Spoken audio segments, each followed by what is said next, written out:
Welcome back. There is a live look outside from the Oregon coast. That's our Inn at Spanish Head Resort Hotel camera in Lincoln City. Thanks for watching Afternoon Live. Whether you're retiring, moving, or sending the kids off to college, the closing of a chapter does not mean meaningful relationships need to end as well. Here to share how to protect and preserve those bonds, we welcome back the author of Build Your Village, our friend Florence Ann Romano. I'm so happy to see you, my friend. My friend. Oh, I am thrilled to see you. Love the color on you today, by the Thank way. you. It's Very a big beautiful. day. I couldn't miss out. Okay, let's talk about, I love this first note I have from you today is the village doesn't disappear when a chapter ends. Sometimes it just changes address. That's so beautiful. Yeah, I like how that sounds too, because I think we do get scared when a transition happens, and we think automatically it means this disconnection, that we're kind of going to go into the ether. We're going to be a part of this void. And we want to reframe it to something that's more uplifting and also practical, and something that helps you understand that you can protect and preserve those meaningful relationships when the village as you know it is going to change, maybe perhaps how it looks or where it is, but there are elements of that village that you can definitely maintain. Well, and people might be surprised sometimes when they're going through these transitions, the loneliness that can creep in because you're not really seeing it happen on the surface. Well, gosh, the loneliness that happens generally is internal or behind closed doors. You can think about it as the routine that you're used to, getting up every day and doing things a certain way and driving to a certain place. And then all of a sudden that disappears and it throws you off. It kind of uh, changes your equilibrium a bit, and the shared spaces that you have, that communal environment that you have, that breeds safety and trust in your life. And when those spaces change, it leaves this unexpected emotional gap, and you sit there kind of wondering, why do I feel this way? Well, sometimes you don't need to look any further than your environment and what's missing.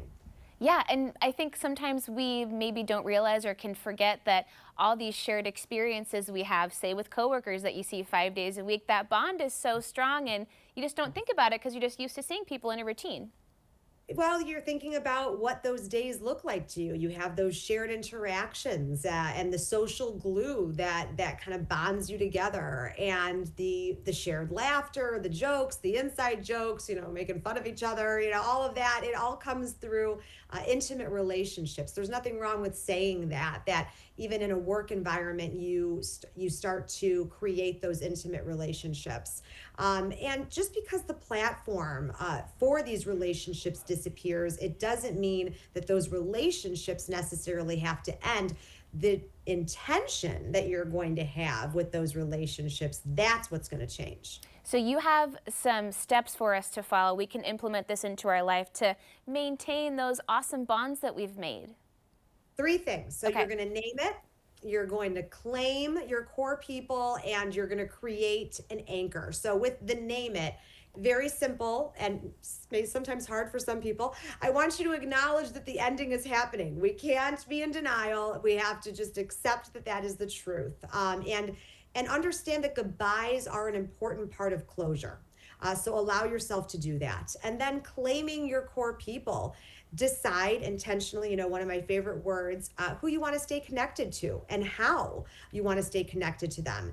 This is where the third step comes in. It's that anchor. What does that anchor look like for you? Is it a coffee that you can look forward to? Is it a person that you've never exchanged numbers with, but now is the time to do that? Is it setting that next time to see one another, that very last day that you're together, so you have something to look forward to? What you need to remember is that connection requires intention. And don't be afraid to reach out. Like, I feel like sometimes people are nervous to make the first move in a little Yes, friendship thing like that. And it's like, well, right. what's the worst that can happen? They say no. I mean, it's totally worth reaching out. They say no, and then you don't have to ever see them again.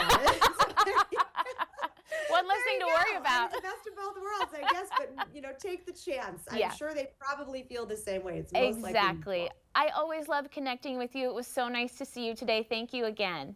You too. Thanks for having You're me. the best. Okay, Florence Ann's book again is Build Your Village. We'll have more information on our website at katu.com. We'll be right back with more Afternoon Live right after this.